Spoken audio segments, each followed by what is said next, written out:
Mu, Huang Niu mengaum rendah. Gerakannya ternyata sangat lincah. Sama sekali tidak memiliki kesan canggung seperti sapi biasa, ia langsung menghindar. Raja Iblis Banteng, apa kau tahu apa yang kau lakukan? Chu Fang menggertakkan gigi. Wajahnya menghitam dan ia kembali menyerbu ke depan. Namun kali ini sasarannya adalah alat komunikasi. Ia harus merebutnya kembali terlebih dahulu, melihat dengan siapa saja Huang Niu telah berbicara, dan kemudian menjelaskan kepada orang-orang itu. Kalau tidak, apa yang akan dipikirkan orang lain? Setelah melakukan panggilan tanpa alasan, mereka hanya akan mendengar suara mu-mu yang terus-menerus dari sisinya. Pemandangan ini, hanya dengan membayangkannya saja, Chu Fang sudah ingin muntah darah. Ia ingin sekali membunuh Huang Niu ini, sungguh memalukan. Bahkan jika ia mencoba menjelaskan, bagaimana ia harus mengatakannya? Siapa yang akan percaya? Chu Fang merasa pusing. Apakah ia harus memberitahu orang lain bahwa seekor anak sapi emas sedang menggunakan alat komunikasinya untuk berbicara dengan mereka? Apakah ia akan percaya jika orang lain yang mengatakan itu? Rasanya semakin dijelaskan, semakin kacau. Huang Niu tidak kooperatif, ia terus menghindar. Terlebih lagi, ia berdiri tegak dengan dua kaki belakangnya, sementara dua kaki depannya memeluk alat komunikasi, berputar-putar di halaman bersamanya, menghindar ke kiri dan ke kanan. Cepat berikan padaku, teriak Chu Fang. Huang Niu lebih gesit dari manusia, seperti seekor monyet emas besar, melompat-lompat, mengitari meja batu, berputar-putar dengannya. Ia memeluk alat komunikasi itu dan tidak mau melepaskannya. Dan dari waktu ke waktu, ia bersuara. Mu, mu, ke arah alat komunikasi. Wajah Chu Fang hampir menjadi hijau. Apakah makhluk ini masih menelepon orang lain? Raja Iblis Banteng, aku akan membunuhmu. Ia berteriak. Ia benar-benar hampir pingsan karena marah. Sapi terkutuk ini tidak mau bertobat dan masih berbuat jahat. Huang Niu menunjukkan ketidakpedulian, dengan ekspresi jijik. Kau melakukan semua kejahatan ini, dan kau masih berani memprovokasiku? Chu Fang tidak bisa mengejarnya. Ia memungut benda-benda acak di halaman dan terus melemparkannya ke arahnya untuk mengganggu. Ini benar-benar penyiksaan baginya. Setiap detik Huang Niu memegang alat komunikasi itu lebih lama, ia merasa wajahnya semakin memanas. Akhirnya, Huang Niu berhenti dan meletakkan alat komunikasi di atas meja batu. Saat ini, dahi Chu Fang menghitam. Wajahnya penuh amarah. Ia benar-benar ingin menangis tanpa air mata. Jelas, Huang Niu sangat ingin tahu dan sangat menyukai alat komunikasi itu. Meskipun telah meletakkannya, ia masih terus menusuk-nusuknya dengan sepasang kaki sapi yang lincah. Kedua kaki depannya memancarkan cahaya keemasan redup. Chu Fang melototinya. Ia duduk dengan tak berdaya. Ia melihat ke alat komunikasi, lalu ke Huang Niu. Bagaimana ia harus menjelaskan kepada orang-orang nanti? Ia merasa sangat pusing. Ia menghela napas ringan, mengangkat alat komunikasi itu. Ia benar-benar tidak punya pilihan. Ia harus mengatakan yang sebenarnya saja. Ingat, sebentar lagi kau harus bersaksi untukku. Saat aku berbicara, kau bilang mu beberapa kali. Chu Fang memperingatkannya. Huang Niu mengangguk dengan rasa bersalah. Sepertinya berniat untuk bekerja sama. Ketika Chu Fang melihat ke alat komunikasi, wajahnya langsung membeku di sana. Catatan panggilan? Mengapa tidak ada? Ia benar-benar tercengang. Kemana perginya? Chu Fang langsung teringat, di detik-detik terakhir Huang Niu sepertinya terus menusuk-nusuk-nyusuk, dan semuanya terhapus bersih. Huang Niu, Raja Iblis Banteng, perbuatan baikmu ini. Sialan! Chu Fang berteriak. Baru saja ia berpikir tentang bagaimana cara menebusnya, tetapi sekarang ia mendapati bahwa ia sama sekali tidak perlu melakukannya. Dengan siapa saja kau berbicara? Ia bertanya dengan suara keras. Tadi ia samar-samar melihat nama Lin Nuoyi. Ini adalah hal yang paling tidak ia harapkan. Siapa lagi?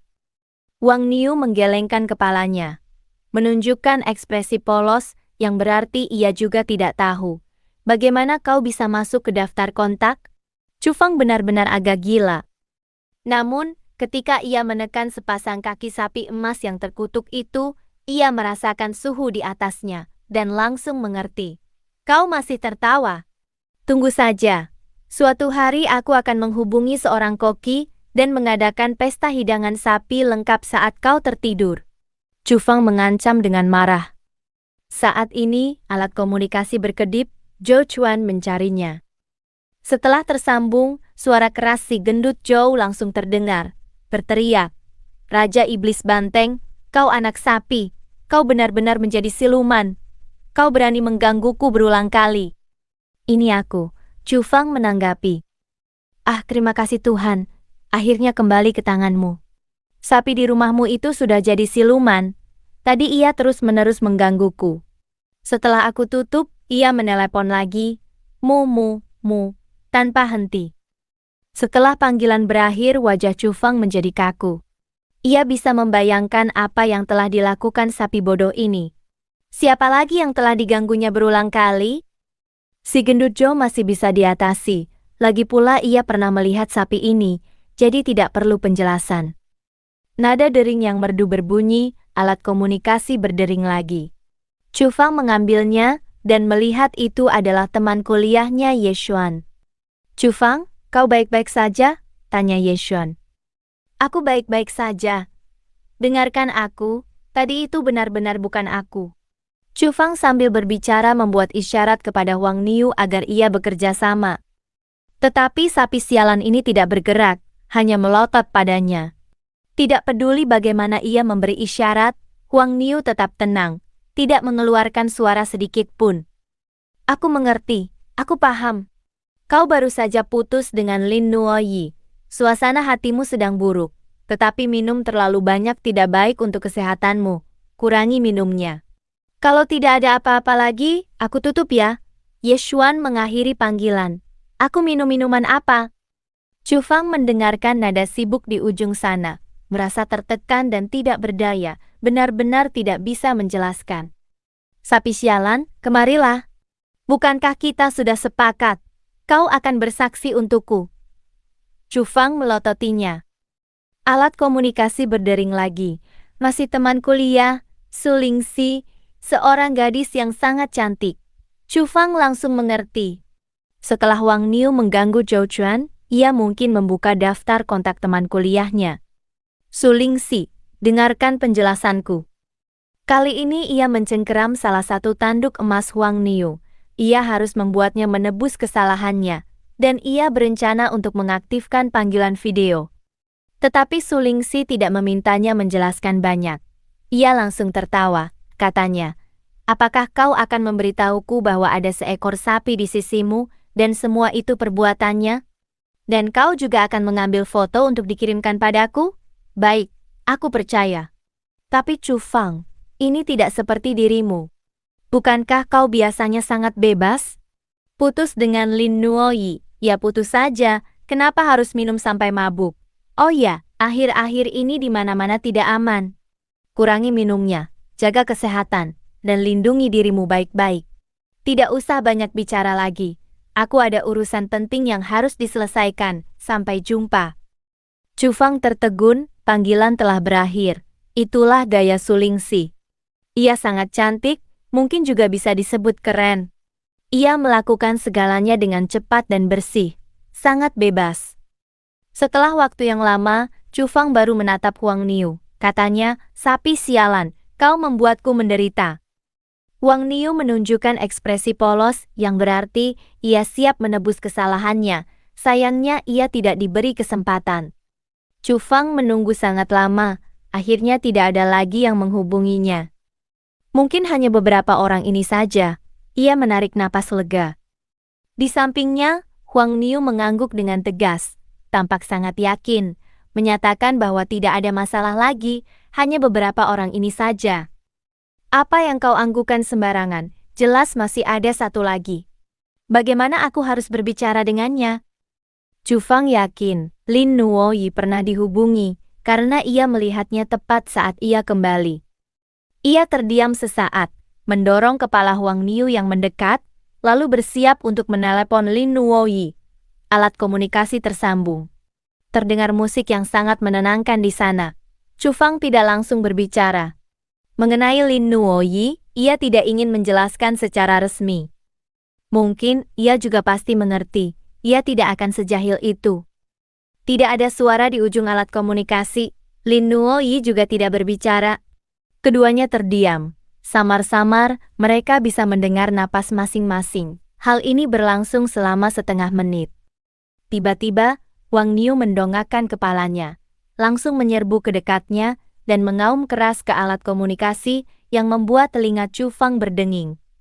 Raja Iblis Banteng, Chu Fang benar-benar gila. Meskipun ia tidak berniat menjelaskan secara sengaja, ia tidak menyangka hasilnya akan seperti ini. Tadi ketika ia memintanya bekerja sama, ia mengabaikannya, tenang-tenang saja. Sekarang ketika ia tidak membutuhkannya, ia malah menyeruduk dan mengeluarkan auman yang mengguncang langit. Chu Fang dengan jelas mendengar suara gelas jatuh di ujung alat komunikasi. Jelas Lin Nuoyi juga terkejut, kemudian panggilan langsung terputus. Untuk waktu yang lama, Chu Fang kaku di tempatnya, tidak bergerak. Sampai kemudian ia berteriak keras. "Sapi sialan, aku akan memotongmu menjadi berkeping-keping." Wang Niu menunjukkan ekspresi polos, yang berarti, bukankah kau tadi yang menyuruhku bekerja sama?